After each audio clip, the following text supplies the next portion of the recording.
Hello everyone, welcome back to my channel life of Deepti. तो friends, आज की जो वीडियो है बहुत ही मोटिवेशन वाली वीडियो है और वीडियो को प्लीज़ पूरा देखिएगा लास्ट तक, इस बिना स्किप किए हुए।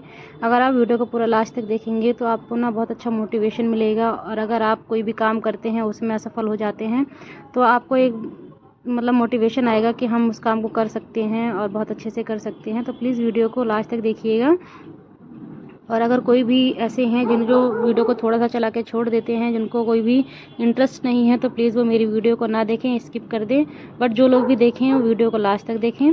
तो फ्रेंड्स, मैं बताना चाहती हूँ ना कि अगर आप लोग कोई भी काम करते हैं और उसमें अगर आप लोग असफल हो रहे हैं तो मन लगाकर उस चीज़ को एक बार कोशिश करिए। और जहाँ से जब ना हो जाती है ना, जहाँ से हम हिम्मत हार जाते हैं ना कि अब हम नहीं कर पाएंगे, हमसे नहीं होगा, तो समझिए बस वहीं से एक लास्ट कोशिश की और ज़रूरत होती है। और बस वही लास्ट कोशिश ही हमें हमारी मंजिल तक पहुंचा देती है। तो कभी भी अगर डीमोटिवेट हों आप लोग तो एक लास्ट कोशिश ज़रूर करिए कि एक बार और करके देखते हैं। ये चीज़ मन में होनी चाहिए कि एक बार और करके देखते हैं, एक बार और करके देखते हैं।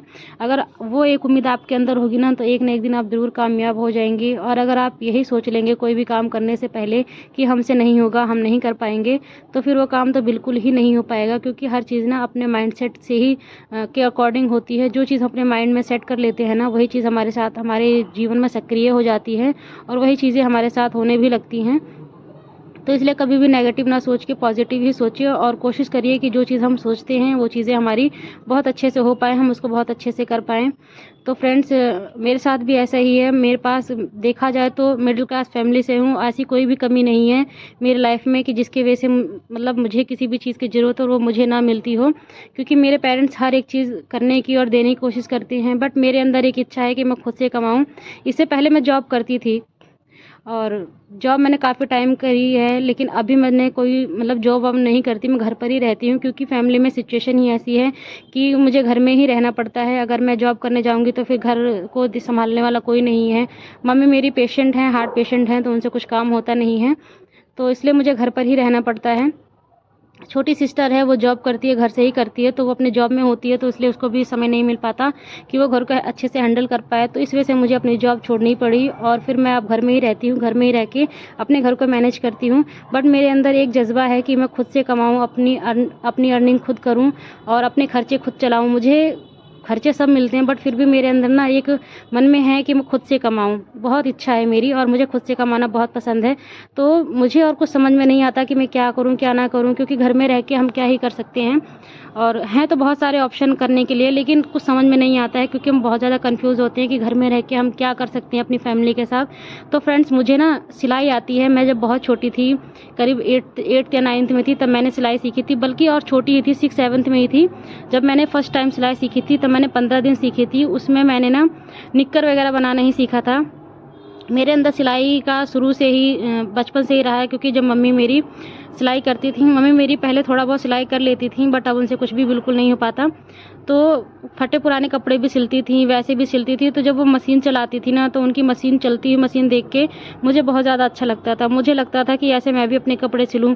फिर अगर कोई मिलता था मुझे, वो कहता था ये कपड़े मैंने सिले हैं, मेरे डिज़ाइन किए हुए कपड़े हैं, तो मुझे बहुत अंदर से खुशी होती थी कि ये ऐसे डिज़ाइन कर लेती हैं। एक दिन मैं भी ऐसे अपने कपड़ों को डिज़ाइन करके खुद सिल के पहनूंगी और खुद से मैं अपने कपड़े सिलाई किया करूँगी। तो मेरे अंदर ना शुरू से ही था कि सिलाई करने का मुझे शुरू से इंटरेस्ट था। तो मैंने ना, जब मैं छोटी सी थी, 6th-7th में ही थी शायद, तब मैंने मम्मी से बोला था सिलाई सीखने के लिए। तो मम्मी ने मेरे को भेजा था। वहाँ पे मैं सिर्फ 15 दिन ही सीख पाई थी क्योंकि थोड़ा दूर भी था और ना तब छोटी भी थी, मुझे इतना दिमाग नहीं था, बस ये था कि सिलाई सीखना है।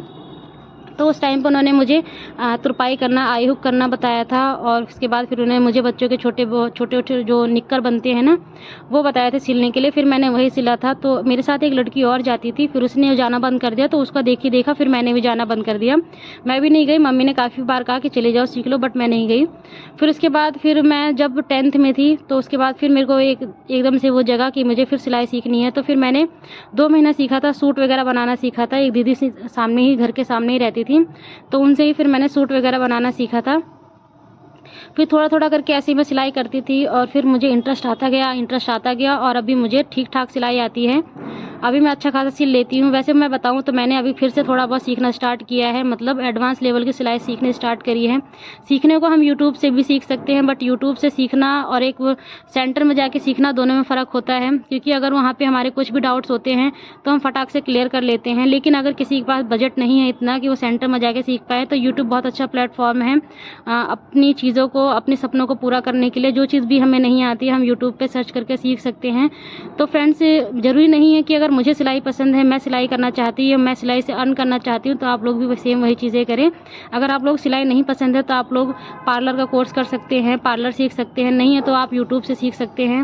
और आर्ट एंड क्राफ्ट है, एम्ब्रॉयडरी है, बहुत सारी चीज़ें हैं जो कि लड़कियां घर बैठे करती हैं और उनमें अच्छा खासा इनकम भी करती हैं। उनको सेल करके, ऑनलाइन सेल करके, या फिर दुकान पे जाके किसी से दुकान से कांटेक्ट करके कि हम ये चीज़ बनाते हैं, बहुत अच्छा बनाते हैं, और फिर आप उनको सेल करो, वो आगे सेल करो। तो इस तरीके से भी अपनी चीज़ों को हम प्रमोट कर सकते हैं, अपनी चीज़ों को सेल कर सकते हैं। तो ये सारे कमाने के तरीके होते हैं। और अगर किसी को सिलाई ही से ही कमाना है, उसे सिलाई नहीं आती है, तो आप लोग जो हमारी बुटीक होती है, हमारे मतलब आसपास के गलियों में, मोहल्ले में जो हमारे बुटीक्स होते हैं, जो टेलर की शॉप होती है, वहाँ पे जाके कांटेक्ट कर सकते हैं कि हमें तुरपाई के लिए कपड़ा चाहिए। वहाँ पे तुरपाई का बहुत सारा सामान होता है, बहुत सारा काम होता है, मतलब सामान नहीं, सॉरी, तुरपाई का बहुत सारा काम होता है, क्योंकि उन पर बहुत ज़्यादा बर्डन होता है। वो लोग तुरपाई खुद नहीं करते हैं, सिर्फ वो लोग स्टिचिंग करते हैं और तुरपाई वो लोग बाहर से ही कराते हैं। तो उसमें भी 15 रुपये एक कपड़े का मिलता है तुरपाई का। अगर आप 15 रुपये दिन में एक सूट तो तुरपाई करेंगे नहीं, 4-5 सूट तो आराम से तुरपाई कर लेंगे। तो दिन में आप 50-60 रुपये तो आराम से ही कमा सकते हैं। और दिन के 50-60 रुपये कम नहीं होते हैं। खाली बैठने से तो अच्छा ही होता है कि हम 50-60 रुपये भी दिन में अगर कमा रहे हैं ना, तो वो भी बहुत होता है।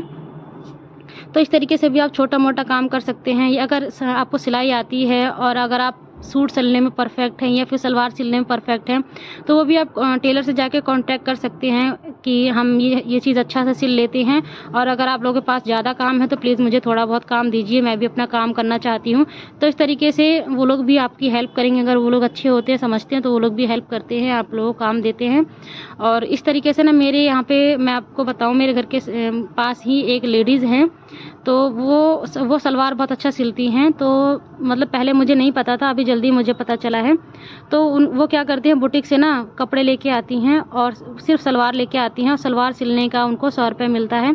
तो सिर्फ सलवार सिलती हैं और दिन भर में वो 4 से 5 सलवार सिल लेती हैं। इतनी अच्छी उनकी स्पीड है। तो अगर आपकी स्पीड अच्छी है ना, तो आप अपने काम को बहुत अच्छा कर सकते हैं। और अगर आपको सिलाई आती है तो समझ लीजिए कि सोने पे सुहागा है, बहुत अच्छी बात है। आप दिन के अगर 2 सूट भी सिलते हैं, तो अगर नॉर्मल रेट लेके चला जाए, किसी भी एरिया का छोड़ के कि किस एरिया में क्या सिलाई है, उस चीज़ को ध्यान न दे के अगर आप सिर्फ 200 रुपये या 250 रुपये ही लेते हैं ना एक सूट का, तो आप दिन के 400-500 रुपये कमाते हैं। और एक दिन के 400-500 रुपये मतलब बहुत होते हैं, कम नहीं होते हैं वो। जहाँ हम कुछ नहीं करते, वहाँ हम अगर दिन के 400-500 रुपये भी कमाते हैं, तो हमारे लिए वो बहुत बड़ी बात होती है। तो इस तरीके से करके हम अपने कामों को कर सकते हैं।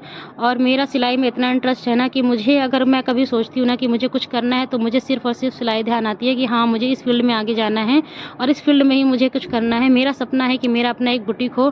फिलहाल मैंने छोटा मोटा काम स्टार्ट कर दिया है। मुझे कभी मतलब थोड़े बहुत काम आ जाते हैं, मतलब रेगुलर तो नहीं बोल सकती मैं अभी कि रेगुलर काम आते हैं, बट हाँ, हफ्ते 10 दिन में 2-3 सूट 4 सूट ऐसे आ जाते हैं। कभी एक सूट आता है, कभी एक भी नहीं आता। तो इस तरीके से मेरा थोड़ा थोड़ा काम चलता रहता है, और इस तरीके से मुझे अपने मतलब मेरा थोड़ा थोड़ा खर्चा भी निकलता रहता है। तो मैंने अपना काम स्टार्ट किया है, अभी छोटे लेवल पर ही स्टार्ट किया है, अभी मेरा बहुत बड़ा नहीं है, बट कोशिश है कि धीरे धीरे मैं इस चीज़ को बड़ा करूं। और मैं हमेशा इसी बारे में सोचती रहती हूँ कि क्या से करके क्या करना है, मुझे कैसे अपने काम को आगे ले जाना है। तो इसी तरीके से आप लोग भी सोचिए और कभी किसी पर डिपेंड मत रहिए, क्योंकि अगर हम कभी किसी पर डिपेंड रहते हैं ना, तो फिर हमें वहाँ से सिर्फ और सिर्फ दुख मिलता है। उम्मीदें कभी किसी से नहीं करनी चाहिए, क्योंकि जो उम्मीदें होती हैं ना, वो सिर्फ दुख का कारण बनती हैं। और किसी से उम्मीद ना करके आप अपने आप से उम्मीद करिए। जब हम अपने आप से उम्मीद करते हैं ना, तो हम अपनी ज़िंदगी में कुछ ना कुछ ज़रूर करते हैं। तो मैं यही कहना चाहूँगी, मेरी जितनी भी बहनें हैं, माताएं हैं, सबसे मैं यही कहना चाहूँगी कि आप लोग सेल्फ डिपेंड बनिए, अपने लिए कुछ करिए, अपने फैमिली के लिए कुछ करिए। और सपोर्ट तो देखिए किसी भी घर में नहीं होता है, पहले तो किसी घर में नहीं होता है, बट धीरे धीरे फिर जब लोग देखने से लगते हैं कि हाँ आप कुछ गलत नहीं कर रहे हैं, आप अच्छा कर रहे हैं ना, तो फिर फैमिली भी सपोर्ट करने लगती है, आसपास के लोग भी सपोर्ट करने लगते हैं और इस तरीके से फिर हमें एक ना एक दिन कामयाबी ज़रूर मिलती है। तो डीमोटिवेशन मुझे भी होता है, ऐसा नहीं होता है कि मुझे डीमोटिवेशन नहीं होता है। डीमोटिवेट होती हूँ, फिर कुछ मोटिवेशनल वीडियोज़ वगैरह देख लेती हूँ, कुछ फिर अपने आप को मोटिवेट करती हूँ कि नहीं हमें करना है, हम कर सकते हैं, जब और लोग कर सकते हैं तो फिर हम क्यों नहीं। तो इस तरीके से आप लोग भी सोचिए और अपने काम को स्टार्ट कीजिए, अपनी पहचान बनाइए और अपने सपनों को उड़ान दें, तभी आप ज़िंदगी में आपका कुछ नाम होगा और आप अपने आप को साबित कर पाएंगे। तो फ्रेंड्स यहीं तक थी मेरी आज की वीडियो, आप लोग कैसी लगी? अगर पसंद आया हो तो लाइक कर लेना, चैनल पर न्यू है तो सब्सक्राइब कर लेना और बेल आइकन ज़रूर प्रेस करना फ्रेंड्स, ताकि मेरे आने वाले वीडियोज़ की नोटिफिकेशन आप लोगों को मिलती रहे। और बस इसके साथ ही अब देखिए मेरे यहाँ पे ये सूट भी तैयार हो चुका है और इसमें मैंने लेसेस वगैरह भी लगा दी है। सिंपल सा सूट है, मैंने बिल्कुल सिंपल बनाया है, बस इसको मैं थोड़ा बस लेस लगा दिया है। तो मिलते हैं एक न्यू व्लॉग में, तब तक के लिए बाय बाय फ्रेंड्स।